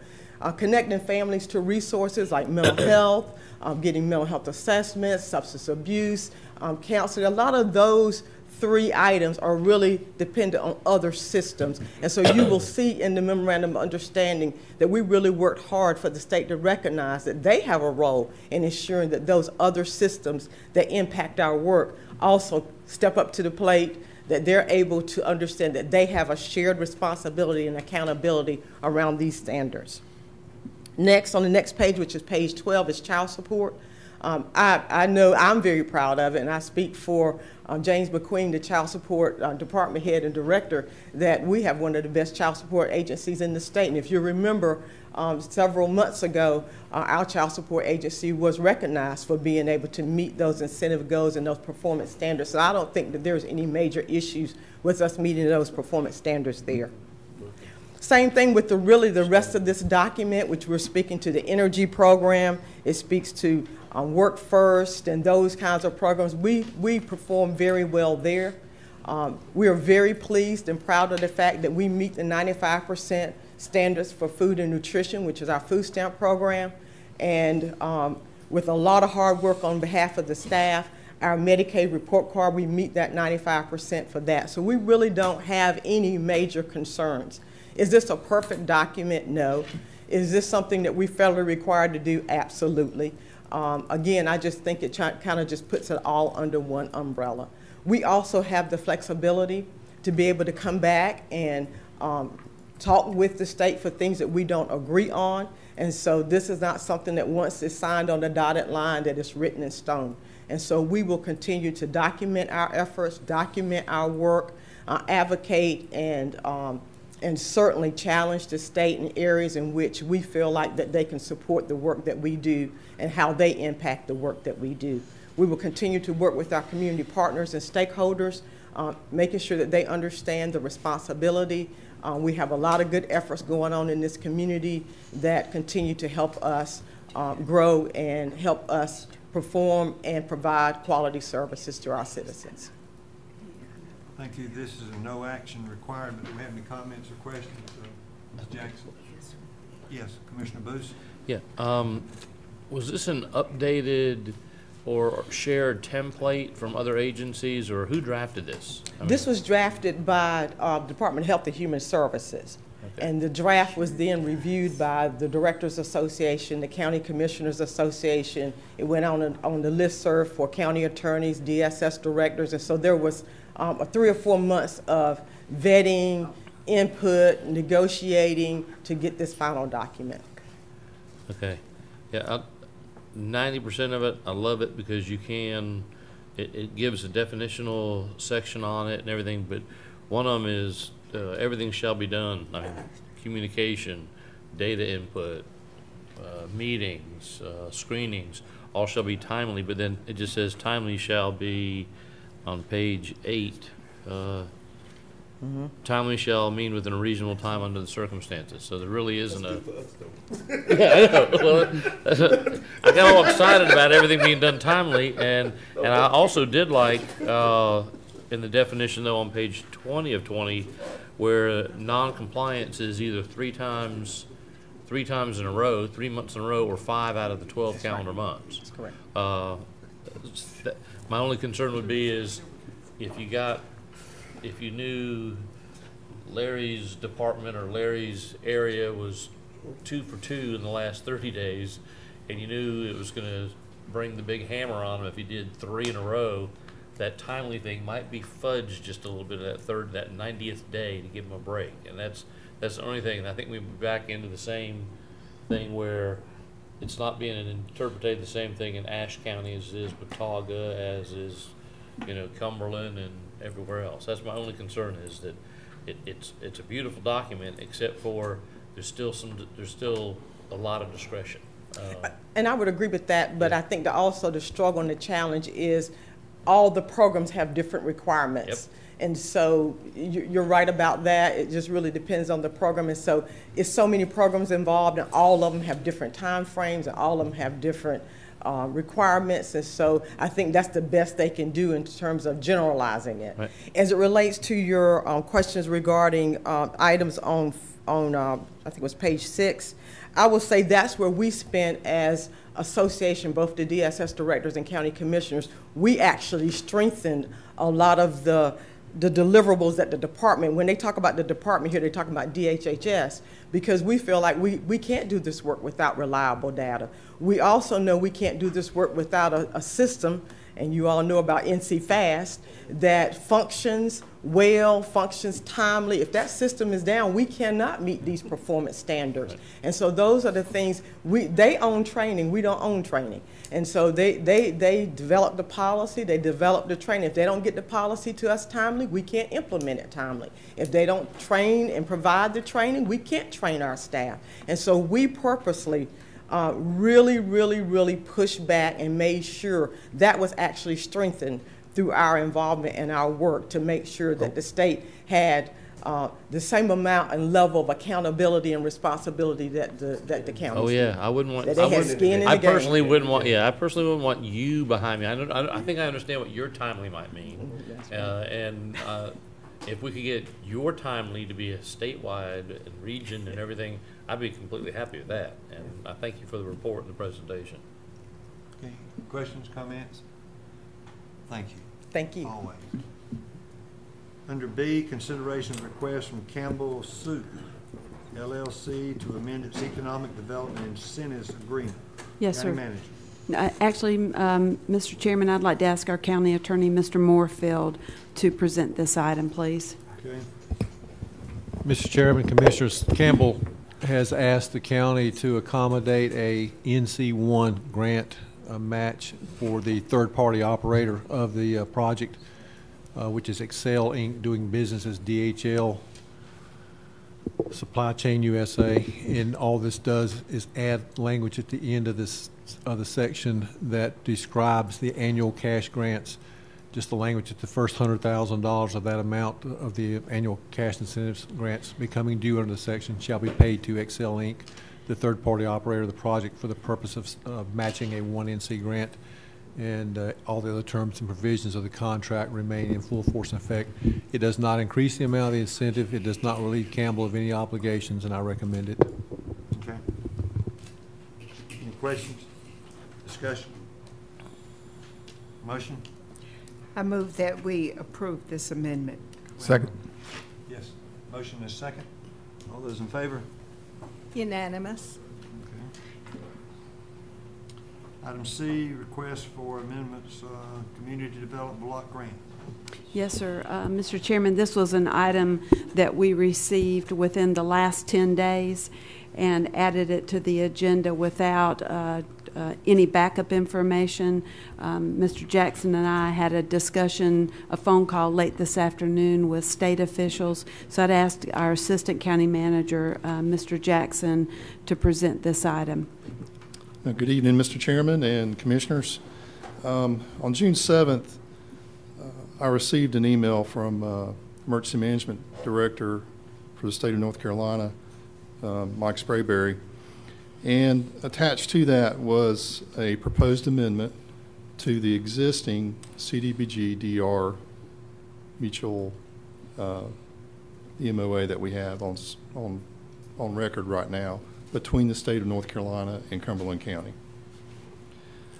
The proposed amendment contains additional regulatory language that is reported to be similar from county to county. We did try to contact the other Tier 1 counties, which would be Robson, Wayne, and Edgecombe, to see if there was any differences in the amendments, but we did not receive any information back from those counties. This is according to the state, based on what they've told us, that the regulatory language is similar. Now, the dollar amounts obviously would vary from county to county. Basically, for us, for Cumberland County, the amendment reallocates a larger portion of funding of project delivery cost and also removes the majority of the county's control over the entire CDBG-DR program. Under the current MOA, the county controls $21,260,000 of this grant. But under the proposed amendment, the county would only control $6,820,000. The state indicates this change is necessary because they will be able to streamline delivery and do it more efficiently as a state-centric model. That's with them partnering with us as the county. But according to them, it's going to require additional funds for them to be able to execute the administrative and project delivery functions under that grant. So possible options. You could approve the amendment to the agreement pending execution of required processes. We still need additional information from the state. We understand it may require a public comment period. So this could actually go into August, perhaps, if we head that direction. You could choose not to approve the amendment. Each of these may have their own unique consequences. The state has let us know that there are, in our existing MOA, different termination clauses that they could exercise if necessary, if needed. And, you know, another possibility here is just to table the amendment tonight and allow staff to continue discussion with the state so that we can gather more information, carry this forward into August, perhaps the first meeting in August, so that we can figure out exactly the full extent and full impact of this proposed amendment. Commissioner Adams and Commissioner Keith. Mr. Chairman, this is just wrong. It's wrong on the part of the state. All it does, and I think that the delegation in Raleigh and DC have talked about it. It's another delay for the citizens of this community. It's a take back of money that we entered into good faith with the state. We already had the agreement. This is the one I think I talked about with that last thing, that anybody could terminate this within whatever number of days. Is that the same document? This is actually a different one. It's a different document. I did ask about that. Right. That one is still in the governor's office waiting to be decided in terms of what we requested as far as a change. And I would tell you, I do not believe, and they can quote me and put in the paper, whatever, that the state can streamline this and do this better than the people here in Cumberland County and the city of Fayetteville. We know our needs. We've been out, you've been out, the staff has been out. They've talked to people, everybody from this, the community development people have been on top of this. I am strongly opposed to this. It does have ramifications, so I won't make a motion to deny the amendments and send it back and tell them that we don't like it. I won't make that amendment. I think that the better one is probably to have further discussion. But I think we've got to let them know, at least from this commissioner, that it's wrong. I looked at it. They're taking back the administrative fee. I don't know if the state needs some more money to do. This is a whole different animal. Emergency management has never done this in the state of North Carolina. This is different. And the state, they don't even know kind of how and what they're going to do. And they're going to come to this county and try to tell us what's in the best interest of these citizens. And I think that those at the state level need to know that we are not necessarily, we're not in agreement with that. We will have further conversation. I think we ought to have conversation. I believe conversation works. But I think we need to be in those conversations, standing behind the citizens of this community to be able to get those funds and to be able to do it, then to do it well as we've always done. I don't know what's the impetus behind this. They entered into this agreement with us. We signed off on it. We've already allocated. I mean, if you look at it, basically, if you look at this administrative cost, all it does is fund Ms. Sylvia's salaries, basically. We don't have any other administrative costs in that. So all the other stuff we're going to do is going to be picked up by us if there's some administrative costs. And the state's wrong to do that. And I'm just adamant that I've seen the proposal. I've seen what they're requesting, taking back and giving us $6 million. They're going to do 20. It was at one point, what, 27 million? How many million was it to start with? To start with? Yeah, that we had. For this entire grant, neighborhood of 37,000, right. 37 million. Well, part of it, some other grants, but down to $6 million on this particular point, where the state takes on it. I think it's just wrong. I think the state needs to know it's wrong, and we shouldn't do that. Commissioner Keith? First of all, to agree with Commissioner Adams, there's got to be more discussion on this. But, you know, Tracy, when you said, Mr. Jackson, when you said we had 21 million, now we're down to 6. But, I mean, we have to acknowledge that 16 million of this is still coming back to our county, and the state is going to be talking to the county, working with the counties on where it goes. Is that correct? Right. They've emphasized that it's a partnership and. Right. It's not like we're getting cut out. But so we have 6 million that we can control, almost 7 million we can control by ourselves. But there's another 16 million that we work with the state for, and it's actually increasing our number by about almost $3 million. Is that true? What they've done is they've discovered that in our MOA, they did not allocate enough money for project delivery costs. So they're coming back in this amendment to put more money there, but at the same time, they are the ones that are picking up that responsibility and taking that money. Okay, we're spending a lot of money right now on administrative fees. So those administrative fees, will they still be coming out of the county-controlled money?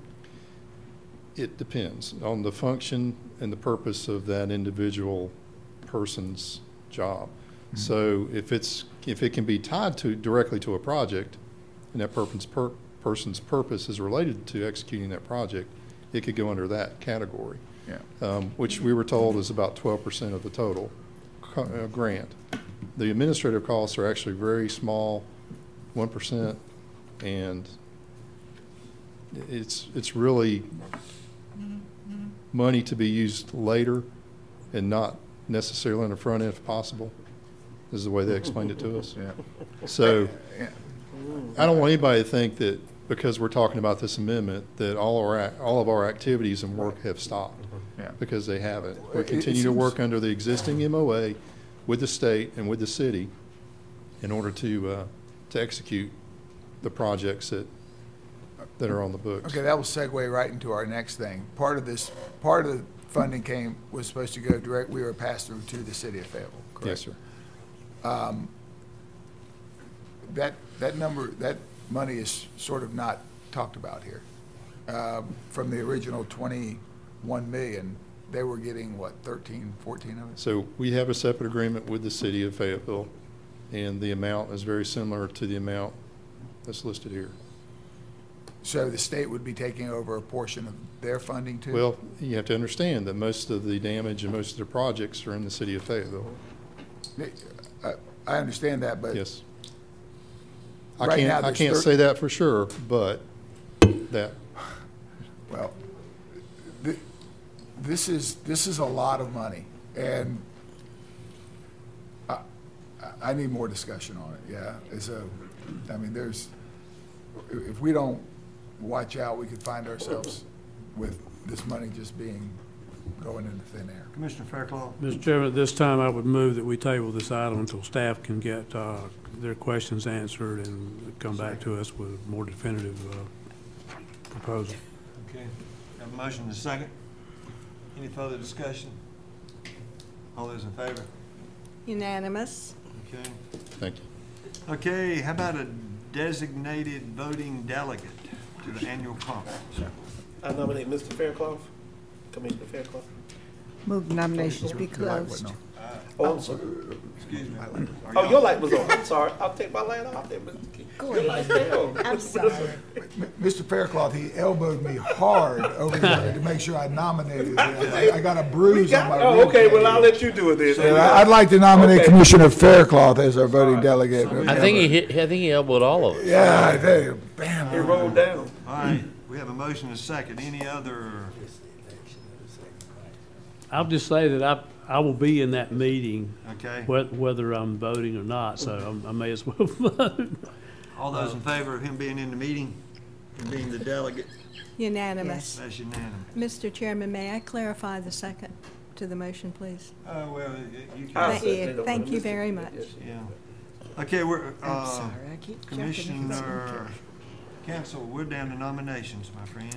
All right, I'd like to nominate Ms. Georgiana Pinckney for the Human Relations Commission for her second term, and Eric Olson for the first term, for his first term.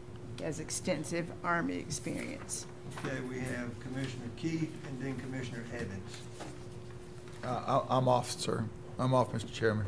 Okay, Commissioner Evans. Thank you. I also would like to nominate Marvin Price for Human Relations. I withdraw that. He withdrew that. Okay. Thank Yeah, that's not you. on there. He withdrew it. Thank you. You're welcome. Okay. I gotta tell you about your face. So we have our two, Yes. okay? You gotta vote yes. Commissioner Booth, Are you going to the next one? we're Okay. ready, we're moving down to appointments. All right, we have, for the Cumberland County Workforce Development Board, we have 3 vacancies. There are 5 nominees for the 3 representatives of business vacancies. And so we need to raise our hands 3 times, okay? Well, I'm gonna make it a little easier. I've spoken with Mr. Burton. I need to withdraw his name from this tonight. Okay. Thank you. For Kirk, Devier, who counts the votes? You. Could you leave Me? your hands raised, Oh. please? We have 3 in favor of Mr. Deviere. Okay. Nanesh Mehta.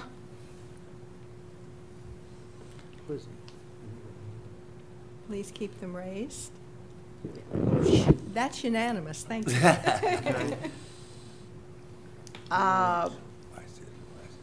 Sherry Turner. We have 2.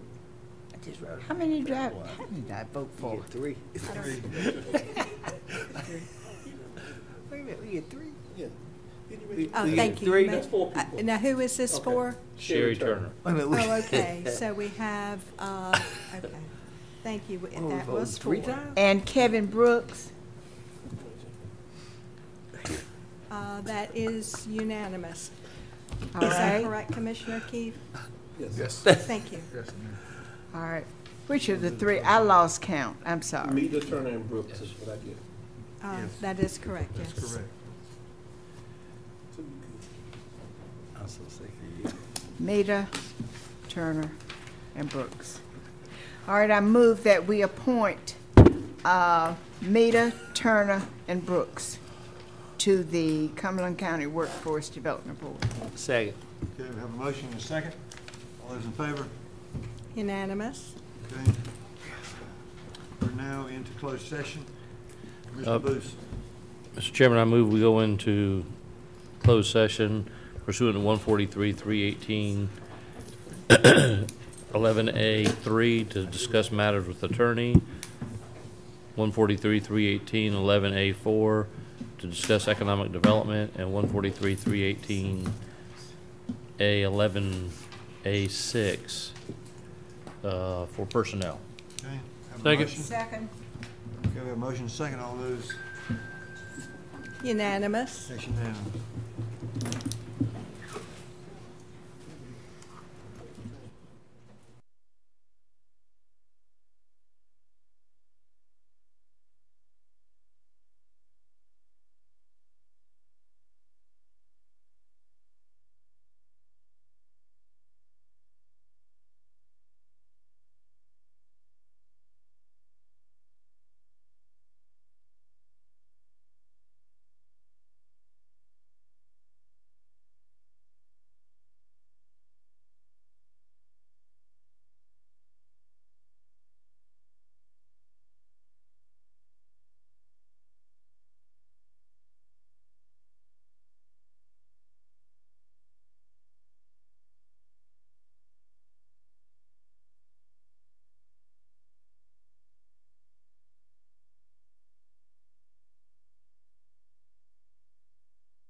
So maybe it is you and not them. Okay, a motion to come out of closed session. Move we come out of closed session. Second. We have a motion and a second. All those in favor of coming out of closed session? Unanimous. It's unanimous, okay? Magnanimous. Motion second. We're good to go. We all joined. Okay, I'm Take good. mine off so I'm not the cops. You still want I to hit talk. it, but I hit You it. still want to talk.